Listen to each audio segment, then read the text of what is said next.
Delighted to welcome back on the show. Coming off that wonderful performance, obviously the fight was a draw at UFC 205 in New York, and it is Mr. Stephen Wonderboy Thompson, who's coming off his Thanksgiving weekend. Stephen, first of all, how was Thanksgiving?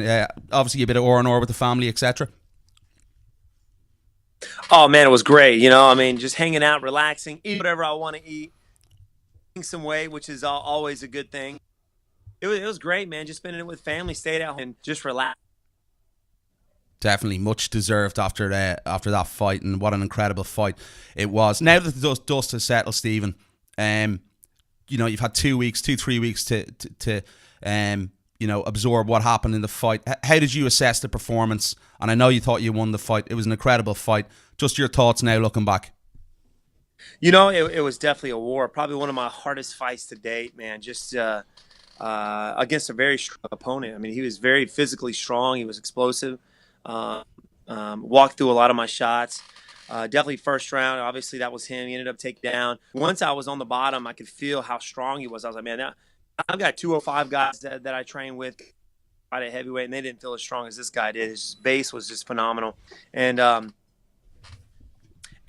so after that, I was like, man, I gotta stay away from this guy. I felt in the second and third round. Fourth round was obviously him, and I felt that I won the fifth round as well.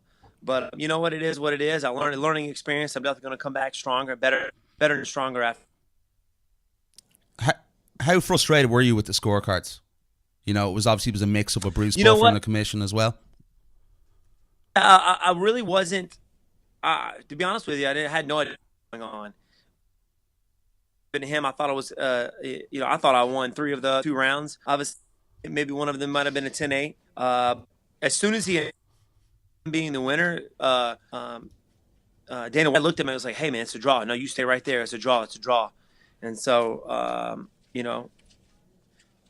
knew it was close. I didn't think it was going to be that, to be honest with you.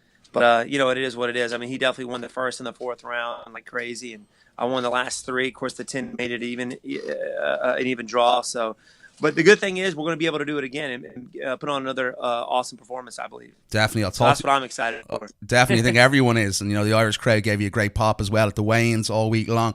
I want to get your thoughts on, you mentioned before to me in the fight, and it was something I thought when we were talking about the fight beforehand, that, Woodley wasn't as confident off the back foot. Were you surprised how good he was off the back foot when you were trying to put pressure on him? Yeah, and one of the reasons why I was so hesitant, because I knew he likes to back up and tries to lure you in. Then he explodes back in with the right hand. So I knew exactly what he was going to do. To be very cautious, which is, I think I was too cautious. I was waiting for it too much and waiting to counter him. Of course, he was backing up. I should have took more advantage of that, using my kicks, obviously, and my angles. But, I knew that what he was trying to do. He was trying to lure me in, and then explode back in with the right hand. And of course, it was funny because we went back and watched the fight in the third round, between the third and the fourth round. Of course, my coaches were like, "Dude, watch out for his right hand," and his coaches were like, "Land the right hand." So it's like, and he definitely did, landed it like twice. And I don't remember too much of the fourth round. Yeah. I remember just really actually being able to think when I was in that 10. I was like, man, this thing's tight. I'm just going to go out. I was literally thinking, all these people came to watch me fight. I'm not going to tap out. I'm just going to go out. And as soon as I thought that, I could feel his arms start loosening up. I was like, now's my chance. Ended up getting my head out, finished the last. But yeah, man, it's hard. That was incredible. I think it was one of the real points everyone took out of the fight was your durability, because we've never seen you really in that position in your mixed martial arts career. You said it was on really, really tight. How did you keep in there? Was you said the doubts there, but do you think he's a little bit surprised at how durable and tough you were? I think so, and I think now that's something that he's got mentally. He's got to think about, knowing that not just him but other opponents. If you step out there with me, and that's just how I've been since day one. I try and give it all I got. There's no giving up in me, and if you step out there with me, it's going to be rough. It doesn't matter if you win or lose. It's going to be tough. So now he's got to think about it. He knows when he step out there with me, it's going to be very hard to finish me. And massive psychological advantage to you in the rematch. Say that again. Do you think that's a massive psychological advantage for you in the rematch? think so. I mean, he knows that he's got to be on point, knows got to be in shape in order to step out there with me. That I can take his best punch, and other artists say he's fought, he's knocked him out with that punch, and he knows that I can take it. And of course, I don't want to get hit by it again, but he knows if it does happen, he's still in for a rough night.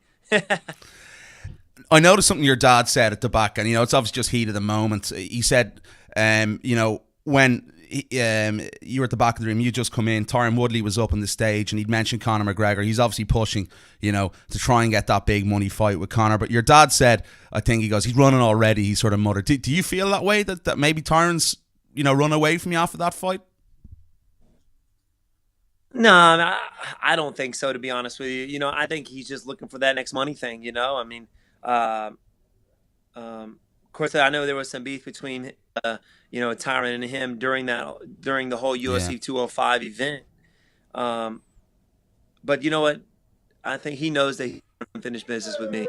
He knows he's got unfinished business with me, and we can't leave it as a draw. We got to have a winner for this fight, and he knows he's fighting me next. Yeah, so I really have no worries that we're going to be fighting each other. So it's going to happen, man. I know that he knows that he's not happy with with the way it went down. I know he wants a win over me. That's just the way Tyron is. He's a champion. So man, I'm just preparing myself mentally and physically for that next. Next fight, yeah. Was there areas? I just want to ask you this before we get off the whole topic of that fight. Was there areas you felt you were a little bit disappointed in? Maybe you could have done things a little bit better. Yeah, man. I mean, especially right off the bat. To see how he would react to some of the kicks I was going to throw, Yeah, maybe a low kick, see if he would drop on hand or how to react to it. So it wasn't really meant for me to actually land hard. But dadgummit, if he didn't catch that dang leg and me down, so why did I should have threw it harder, should have threw it faster, actually should have landed better fake than the real thing. And I just made it too of a fake, didn't really try and hit him with it. Me. I was disappointed in my lack of aggressiveness. I knew he was going to back up, and I just didn't do anything about it. I was too cautious out there. I knew I could have done a whole lot better. Of course, my kicking abilities. I've been working really hard on my wrestling as well, yeah. and didn't see a whole lot of that. I think a lot has to do with it because how light I was stepping out there in that octagon. I was 178 when I stepped out there, only 8 pounds heavier than what I weighed in Yeah. at, and I didn't feel as strong as I normally do. And that's something I think that we're going to go back and we're going to work on, and that way I'm stronger out there. What is that? Just a bigger body for him. Is that your nutritional diet, do you think, or is there something maybe in your strength and conditioning you need to do differently? No, I think it's with my. I just since the Johnny Hendricks fight, I felt like I should walk around. At Right. 8. It does make the cut easier, but like I felt fine out there cardio wise. I felt fine. Um, in that fifth round, I was feeling really strong. Um, but with an opponent like Tyron, he's explosive, very powerful athlete. I feel like I have to be a little bit bigger. Was there any, it was a big week. The build up was crazy. It was crazy back in Dublin. It was crazy in New York. Um, was there any jitters maybe going in because it was such a big event, such a big occasion? And I know, Chris was out there as well, who's your family now. And, Chris obviously lost that fight. Did that have any psychological play in your mind going into the fight? No, I'm in the back. I'm trying not to watch the fight, but they have a TV right there in your Yeah, room. yeah. Everybody in the room, all of his coaches are watching, so you can't help when people scream to actually turn back and look and see what's happening. And of course, seeing that happen to Chris, it was devastating. I know he was the best shape of his life. He was so motivated in that fight. He was winning the fight. Yeah, two He rounds was I had winning him the from, fight. yeah. You know, yeah, scoring, getting some of the takedowns in, controlling the clinch position, and then that's what MMA. That's what makes you never know what's going to happen. And he in knee, and we were both pretty banged up. Of course, I felt it here, in my Yeah, of heart, course. man. I was like, man, dude. Um, so I mean, people think it affected me, but I know, I'm a professional. I know um, to keep my focus before I step out there. Of course, it definitely hurt me in the heart whenever that happened, but it didn't. I don't think it affected me to where I Yeah. lost or it affected my my performance. I was ready before I stepped out there. It was just the fact that I was very hesitant and I wasn't a big enough body to be able to handle his clinch positions. And but we know what we got to work on, and it's going to be a more exciting fight, I believe, next time we fight again. Another fight of the night, right there. 100%. Have the UFC, obviously you've been in contact with Dana, I'm presuming, and the matchmakers. Has there been any clarification that you're 100% going to get a rematch off the bat straight away? From the looks of it, we are going to get it. The way Tyron, the way the UFC's talk, it's going to happen. I mean, directly after the fight, I mean, Dana White's already saying, I get the next shot. Like I said, we have unfinished business. We everybody knows that. And from looks on social media, that's the fight everybody wants to see. Of course, I know there were some guys that were in line next, and like Damian Maia, who man, it's got to really stink for him. And I feel that bad that it had to go this way, but I think after this next fight, he'll definitely get his shot. So, just got to wait just a little bit longer. That's it. But yeah, as of right now, this is it, man. I mean, my management company's working really, going through negotiations and things. It's not a matter of it happening or of when it's happening, to be honest with you. Is it going to be happening late January? Because I know there were some fighters that had dropped out February or March. Of course, I was a little banged on my nose and my eyes. My eyes were pretty banged up. My feet were banged up. So just healing up right now and slowly getting back into the gym. Did some working out over the holidays just to get the body flowing. I'm ready to step back out there, man, to be honest with you. And back in New York, Brooklyn. Ready UFC, for round 2, baby. UFC 209, Brooklyn. Back in New York. Oh, man, bro. Hey, that sounds good to me, man. I'd love to. I'd love it. Let's do it. I'd love to see it there. You've added, I wouldn't say trash talk, but the last time you were on the show with us here, you responded to some of the comments Tyron Woodley made. You've been a bit more vocal than you've ever been. You think we're at a point now in mixed martial arts, to get the big fights, you have to be willing to exchange some war of the words, and you did that a little bit in the build up to that fight. Do you feel as though you might have to do it again to solidify this fight? I mean, I think that I do, feel like there has to be a little bit of that, but I'm a very respectful guy, and I think there's ways that you can go about it.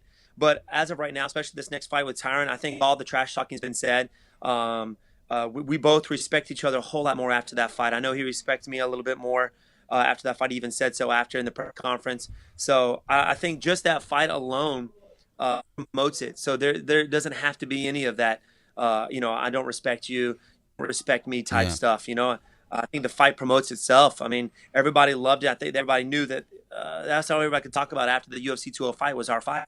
And everybody wants to see that again. So I think just that last fight promotes everything. I think it's already out there.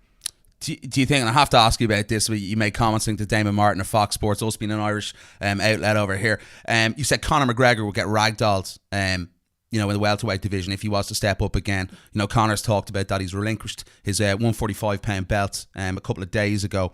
Do you feel as though after fighting Tyron, especially, you don't think the power would translate over for Conor? What were your thoughts? That's the thing. I mean, feeling some of the 170s in the division, especially somebody like Tyron, who's a very strong opponent, and it's just me thinking about the weight that Conor's coming up at.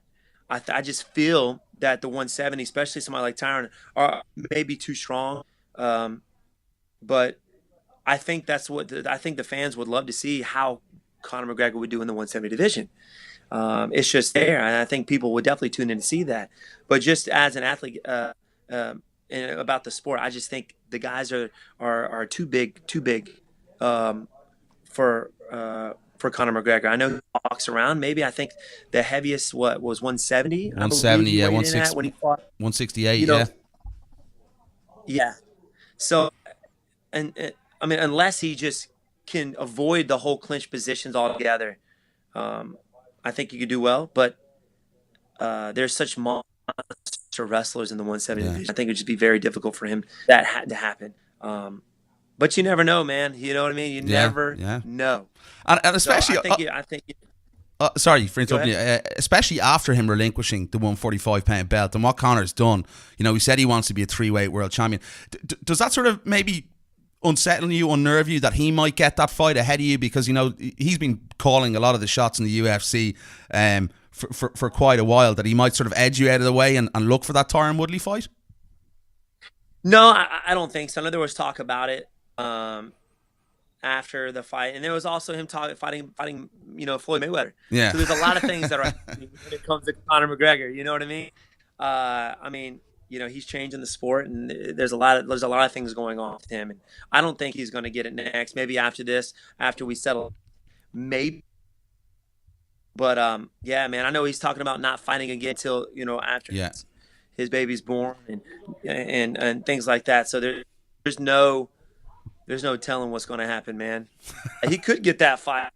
With Mayweather. You know, you could go to heavyweight. You never know, man. You don't know. His way into anything.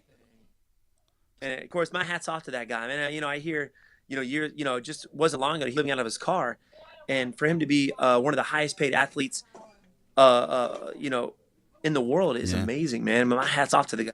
Respect to him, man. I'm happy for the guy, for real. Definitely. Stephen, listen, I hope it's Brooklyn, because I'm going to be probably going back over for that card to cover that one. I'm sure you'd like to set the record straight in New York as well and win the title in New York. That's the one you're aiming for, yeah? Oh, yeah, man. You know what? It doesn't matter where I face him. If it's Vegas, if it's New York, if it's Brooklyn, whatever, man. We're just ready to step out there in the octagon and go for round 2, baby. Definitely. Stephen, I really do appreciate the time as always. The guys can catch you on Twitter and social networks at Wonderboy MMA. Stephen Thompson, it's always a pleasure to catch up with you, and I'm looking forward to that rematch, my friend. Thanks, brother. Have a good one. I appreciate it.